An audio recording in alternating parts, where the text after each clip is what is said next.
least for now, we're above the 24,700 mark a little bit comfortably, so to say. But Mr. Subramaniam, hi, good afternoon and welcome to the show. Want to get your sense on how sensitive the Indian equity market is right now to the developments in the Western Asian region, because on the crude front, we seem to be fairly well cushioned from everything that's happening. Then explain to us what's causing this downtick in the markets today after the kind of jump we've seen yesterday.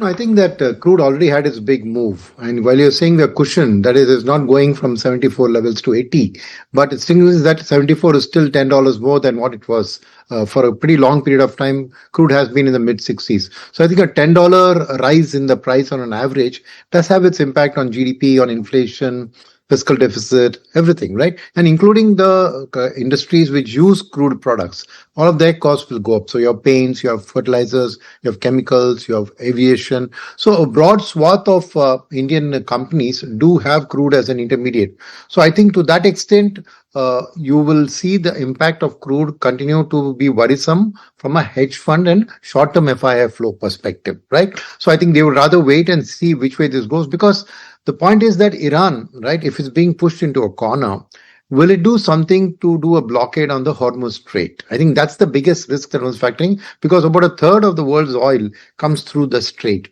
So while Iran's own production of oil is absorbed fully by China, is not impacted by the embargo that the US has put on Iran oil, so they're not selling to anybody else except China. So that's not the concern.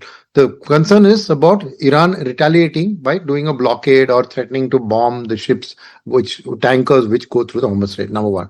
Number two, if Iran does do some kind of a counterattack, is Israel going to go away from its stated position of, hitting the nuclear sites and hit the refineries in a big way? In which case Iran oil supply goes out, then China will have to buy from somebody else. So I'm not saying on the crude, we are not yet out of the woods in sense of predicting a stability. My medium-term view of crude is that it should come back down to the mid-60s levels. But till this war-related uncertainty remains, if it remains at the $75 level, it has enough impact on downstream companies in India and the Indian overall scenario. So I would say that that's the single biggest factor which is making FIs stay on the sidelines and causing the volatility. Domestic fund managers are fairly clear. They're stepping in to buy wherever they see value emerging because of FI selling. But clearly, we'll have to wait for this particular. See, in the Russia-Ukraine war and in the other wars, there wasn't an impact on Indian crude. This is the first war where that is being clearly seen as a risk factor. And I think that dominates the FI thought process at this point in time. In fact, just this morning, we were having an interesting discussion with Prabal Sen from ICICI Securities, as well as MK Surana too, the former CMD at HPCL, on how they see the developments in West Asia and its likely impact on not just crude, but what it means for OMCs as well as refiners. Listen in. All the three OMCs are trading between 5 to 7 times 1 year forward earnings. I'm saying when I say 1 year forward, I mean FY27. There or thereabouts, which is obviously a fairly attractive level, specifically after the fall that they've seen in the last couple of sessions. Also, I would just like to add that, while we are talking about the retail price, impact, and as Surana sir really said, that the chances of pushing through a price hike will probably be remote. Therefore, the $6-7 hit, if one has to take, that alone counts for around a 3.5 rupee hit on the current retail margins, which are at about 9.5, 10 rupees. So even after taking that hit, the margins at 6 rupees will still be well above historical levels. And if prices do increase and product prices catch up, you could also see a short-term impact in terms of higher GRMs and some inventory gains as well. So which is basically what makes it very difficult to take a definitive view right now on what the earnings could look like. Strait of Hormuz has not been affected as far as supplies are concerned. So I would assume that with all the clamor which is going for de-escalation there from all over the world, I think that the negatives up to this level of conflict are already built up in the price of $74, $75. And as far as there is no further escalation which engulfs more countries, or there is a supply disruption in Strait of Hormuz, I think this is the price range where the current conflict stays. And it will move around this. Maybe that sometime you may get a spike, but unlikely to go above $80 even if the conflict between these two countries continues for a longer time, but provided it doesn't escalate further. The possibility of the Straits of Hormuz supplies getting affected is low. Okay, and while we are talking about oil and crude, India has enough oil stock and there is no immediate cause of concern. That's the word coming in from Petroleum Minister Hardeep Singh Puri. Meanwhile, sources indicate that India's oil import basket is already diversified to mitigate any risks amid geopolitical crisis. ETNOW's Priyadarshi is joining here with more details. Prakash. The oil ministry sources are suggesting there is no shortage of crude oil in the market. In fact, its availability is not an issue, as India has already diversified its crude import basket from 22 countries to 40 countries now. Therefore, its availability is not a concern at this point of time. Along with that, the oil marketing companies are well prepared and well positioned to handle the current situation. Oil ministry sources are also indicating that the disruption in shipping routes may cause concern, as it may spike transportation costs going forward. Along with that, sources are also indicating that crude prices may pinch if the Israel-Iran conflict persists for a longer period of time. But closure of Strait of Hormuz may pose a significant threat, but it is unlikely that closing this route is in anyone's interest, considering its huge shipment. Therefore, it's a very significant development coming in. Along with that, the oil minister is reviewing the current situation with the oil marketing companies and oil ministry's officials on a regular basis, and hopeful that India will navigate the current situation to protect its interest. Right. In the meantime, more and more updates also coming in from the sidelines of the G7 meeting currently underway in Canada, wherein Donald Trump, it seems, has been saying that they're looking for a better deal than ceasefire with Iran, saying that EU is not yet offering a fair deal on trade and that there is a chance of a Japan deal, but they're tough. Also saying that they might do a separate Canada deal for Golden Dome and that pharma tariffs are coming very soon. And Sadil, that's been the other niggling worry, right? Or rather the big sort of sword hanging on the pharma sector here back home as well, as to what happens to the so thought of protected generic sector. No, I do think that Trump is unpredictable there. My own sense is that he can't act too tough there, because ultimately the US healthcare system needs to provide cheap healthcare to the public, and the social security and healthcare, the government picks up the tab a lot. So I think if you remember the Obamacare, which was launched. So I think that this is a lot of rhetoric from Trump. But yes, there will be some tariffs which will come in, right? I don't feel it will be as deep as the market is taking current read on. And whether in the BTA for India, we can seek an escape clause. That's also got to be remembered. He might put a broad range of pharma tariff, but then if you sign a BTA with India, those might be excluded from the tariffs. So the whole set of options are out there in the market. Obviously, today it's a very dangerous time to go and step into the pharma sector to either buy or do anything. So it's better you wait out these kind of statements from Mr. Trump, as well as the BTA signing, before you make any strong decisions on CDMO versus generics in terms of the pharmas. Okay, so that's your take on pharma. But Kunal, what are you making of the Nifty Pharma Index today? Top loser yet again, and big cuts coming in across Divi's Lab. Sun Pharma was troubled yesterday also and continues to be in the red. Zydus, Glenmark. What are you making of the underperformance that we're seeing in Nifty Pharma and the way we've seen IT emerge from lows? Do you believe pharma is in line to do that next?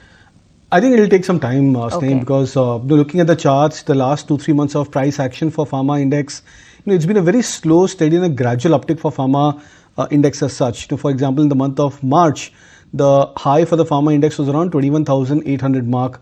In April, that was around 22,100, and the recent high for the pharma index was just about 22,150, 200 thereabouts, which means even after a passage of a couple of months, the high for the pharma index is just 1% or 2% than the previous couple of months of high for the index. So that itself indicates that it's not been a very strong performer, and even in the last 2 months, we've actually seen just very few pharma stocks, and specifically the mid-cap and the pharma pack, they have started to look fairly attractive. The large cap ones, Sun Pharma, Lupin, etc., these are the ones which are still struggling, showing signs of correction. Today, you've seen fresh breakdowns happening for stocks like Aurobindo Pharma, where the stock has broken below its critical short-term support. So I think when you have such kind of a chart patterns across the board for individual pharma stocks, it's always prudent enough to wait out and not hurry, rush in to buy the stock or the sector as such in anticipation of a turnaround. Sunil, what's the sense on, the entire defense gamut? I mean, everything from the shipbuilders to the pure play defense companies, the drone manufacturers, the entire ecosystem. Because again, the concern is about valuations here and the run-up which has already taken place. But if this is to be a structural long-term story, who's to say right now is not the correct price? Yes, I broadly agree with you that I think if you look at the defense sector itself, I would say that the 2021 to 24 rally was not just a pure defense rally, it was a PSU rally, which was more of a value catch-up, where defense also played its part, right? But I think then the supposed September correction with the FII selling and the volatility saw defense correcting a lot, along with other cyclicals there, right? So what happened with the Indo-Pak, I think it's made a sea change in terms of the outlook for the business itself. First of all, it's shown that the Atmanirbharta program of the government has worked very well because you've had all these drone manufacturers, UAVs, all of those come in, AS400, all come in from the Indian manufacturer. So I think a big thumbs up in terms of the confidence of the local industry to supply modern age technology warfare. That's one big positive. And second aspect there why the positivity came is that India used up, and I think the Defense Ministry has placed an order about 40,000 crores worth of replacement munitions and which will obviously be a lot of drones and UAVs and all that, which over the next 1 year, 1.5 years has to get executed. So that's a second positive sign for the sector. The third is that I think this demonstration of India in modern warfare in a successful way has opened up the export market in a big way, not only to other Asian countries, which will also look to get into this modern warfare, but even in the Europeans where you see America's relationship with NATO is definitely weakening, and each European country is looking to build its own defense arsenal now. All their budgetary allocations for defense have gone up. So when they buy these things, I think Indian companies stand a very good chance in terms of exports there. And I think so exports which are about 24,000 crores in the last year should easily double to 50,000 crores by 2030, which then means that the whole defense sector is probably going to grow at high double digits, probably about 20% per annum. So this long-term story, as you said, is now proving to be a more structural story rather than a typical cyclical story, because defense stocks generally in the infra space. However, one thing, what I noticed they're changing in the what drove defense up in the past versus the future is the PSU pack. Even now, the defense index is more about 75-80% is in the PSU stocks. But that's not the way of the future. I think the private sector, which has been supplying all these modern age equipments, which are going to take the lead. So I feel that that mix between private and public, that mix is going to change dramatically, and you're going to see the new age private sector companies doing all this modern equipment are the ones which are going to lead a very strong. And I agree that it's not now so cyclical and it's structural because each defense order takes 3 to 4 years to complete. So which means you see a sustained non-cyclicality in that spreading over the next decade. So yes, current valuations are high because all the recent good news is in the price. So if you're going to look at it in investment perspective, I would suggest 3 or 4 things. First is build a diversified portfolio of 20 odd stocks, give a greater weightage to the private sector. Second is whatever you do, please stagger this over the next few months, because as you have volatility, you will get these prices also more reasonable. So don't put everything in a lump sum, buy it. But the third and perhaps most important thing is that hold on to this portfolio for at least a 5 to 7 year period, because you're going to see intermittent volatility, but in the long run, I feel that this is a structural opening up of the Indian defense market, and it's a very good time to be participating there. But do not expect short-term gains and come in with a very short-term outlook. That's my only caution that I would suggest here. Okay, broaden your horizon. That's the prima facie word coming in from our fundamental expert. But let's take it across to Shivangi Sarda and find out what she's reading on the charts. Shivangi, it's been very range bound for past many trading sessions now. What's it that you're calling for the lower as well as the upper end of the range for the Nifty? Very good afternoon. Thank you for having me. So we've seen that, Nifty index has been rather moving in a very lackluster move from, most part of the day today. But overall, we've seen that there is slight bit of, hiccups at the psychological 25K marks, which the index could not surpass even in the yesterday's trading session. So some sort of call writers have to still, unwind and the for the next leg of rally to commence from here. But overall, support-based buying is quite strong, which is holding the index at higher levels, and we are seeing higher highs, higher lows formation. The beginning on the daily frame as well. So put call ratio has also improved, and India VIX has also cooled off, which is also acting as a comfort for the bulls. Overall, we've seen buying in some of the heavyweight stocks, some good significant long open interest addition over here, which is supporting the entire market. So overall, buy on decline to continue here. Now the index has to hold above 24,700 for the next 25,200 marks territory. For the support, we're looking at 24,700 as the immediate make or break zone here. So those are the levels that Shivangi is spotting on the charts for the benchmarks. But Kunal, want to draw your attention to some of these chemical names that have been in focus ever since we've seen disruption in crude prices. And one company in particular, Navin Fluorine, sitting at a new 52-week highs where the stock is right now. We have a positive report from Jefferies wherein they've retained their buy rating, target price at 5,280 rupees per share, significantly higher than when where the stock is trading right now, and they expect 35% EPS CAGR over 25 to 27. So that is the take coming in. But Kunal, what are you making of Navin Fluorine on the charts? Already a good run up is what we've seen today, also up 4% and a new 52-week high. Is this sustainable? Yeah, it seems sustainable because now we are looking at the entire sector. Most of the stocks in the sector starting to participate. So it started off with, I think, SRF showing signs of strength couple of quarters back when the stock made a new high, crossed levels of 2,700, 3,000 plus mark. And then I think it was followed by many of the other stocks which managed to make a good comeback. PI Industries, we've seen Aarti Industries showing signs of good recovery. Camlin Fine Science, that's a stock which I think has done spectacularly well over the last two quarters as such, from 180.85 to 300 plus mark. And I think in that sense, even Navin Fluorine over the last one quarter, I think has done reasonably well. The stock rising up from 32, 3,300 to now almost 47, 4,800 plus mark. So that I believe is a sign that we are looking at this trend emerging across many of the specialty chemical stocks, and this trend should sustain for many of these spaces.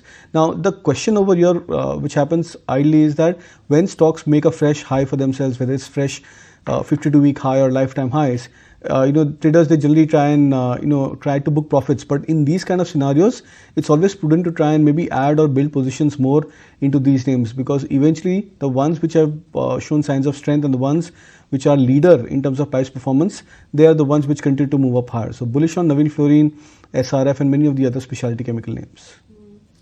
In fact, we did have a voice in as well talking about specialty chemicals and where is it that there is still room for re-rating within the entire segment. Let's try and bring up that soundbite as well that we had earlier yesterday from Ajay Joshi, who tracks chemicals as a sector very, very closely. But Sunil, what is your own sense on whether there are opportunities within chemical, especially right now, maybe tactically, because of the uptick in crude, and how it's going to spur up chemical prices too in turn? I would still be very cautious at this point in time, because to me the crude situation is not so clear, right? Whether this rally in crude is going to go up further, come down. There's too much at stake in the Israel-Iran war.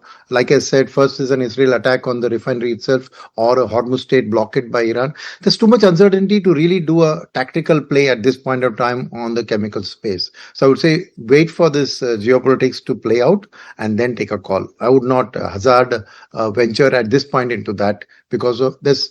Crude is a very, very volatile thing, and to do something based on that in the short run, I would say stay away at this point. Stay away from chemicals is the call coming in. Cautious call on that front. But like we were talking before, we interacted with Ajay Joshi earlier in terms of where he sees chemical prices going ahead, given the conflict between Iran and Israel that's going full swing right now. Let's go across and listen into what he had to say. This ongoing conflict, plus the Strait of Hormuz, which Iran has almost banned, the supply chains of crude oil and natural gas would also get affected. So this means for the world is that oil prices would shoot up. And when crude oil prices shoot up, inadvertently the chemical prices, because they are derived from the crude oil, that would also shoot up. So this means that the raw material cost would increase, the input cost would increase for Indian chemical producers. One such chemical is, of course, methanol, which around 15 to 20% of India's methanol import, they do come from Iran. So now we would have to look out for alternate supply source. So companies like Balaji Amines, companies like Alkyl Amines, then companies like Aarti Industries, which use methanol to make downstream derivative intermediates, companies like Jubilant Ingrevia, which use methanol to make pyridine, which is their key starting material because they are a full-fledged pyridine player. So these are some of the big consumers of methanol in India. For acetic acid, the biggest two consumers are again Jubilant Ingrevia and Lakshmi Organics. So because of this conflict, I do see the input cost, the raw material, the cost of manufacturing cost going up this particular quarter for Jubilant Ingrevia and Lakshmi Organics particularly, and also for the amines companies in India particularly. I just want to mark what the global markets are up to, because look at how Europe has actually kickstarted trade, because pretty much across the board you're seeing cuts of about almost 0.5% to over 1% coming in right now. Strange as it may be that yesterday the global markets pretty much just shrugged off any news from Middle East. But today they seem to be reacting to that. For us as well, we're pretty much around the session lows right now, not quite the 25K mark that we made it to on the Nifty futures yesterday. And by the way, the pre-market rates for the US equity markets also are indicating some more downside. We're down 256 points for the Dow futures right now, 0.5% down for both the Nasdaq as well as the S&P. But let's get in some closing ideas as well before we move further. Shivangi, what's on your list? Shivangi, you'll have to unmute yourself. Beg your pardon for that. So we've seen that there has been good momentum in some of the capital good space stocks and the related sectors as well. Now, Siemens has been on my cards from the last two trading sessions, and today the way the volumes have also confirmed the price surge clearly indicate that buying interest is emerging here at the higher levels. And after a long consolidation of the last 3 to 4 trading weeks, we've seen that this stock is getting ready for a good up move here. Now, the volatility has cooled off, which is comforting the bulls here. Also, we've seen IVs have now come down. So, recommending a buy here with a target of 34.50 in Siemens with a stop loss of 32.60 zone. Right. Okay, that's the take coming in from Shivangi. But Kunal, what about your strategies? Well, I'll go with a buy-in or a contra-buy-in Voltas. That's a chart which is looking attractive. In fact, at current levels of 1280, 1290, I would believe that the stock can see a potential turnaround, provided it just about gives a closing of 1300 levels over the next couple of days. Okay, well, so that's the stocks that both of our technical experts are liking at this moment. But Sunil, thanks so much for joining us on the show. Appreciate your time. On that note, viewers, we'll slip into a very short break and discuss the last 30 minutes of trade when we return.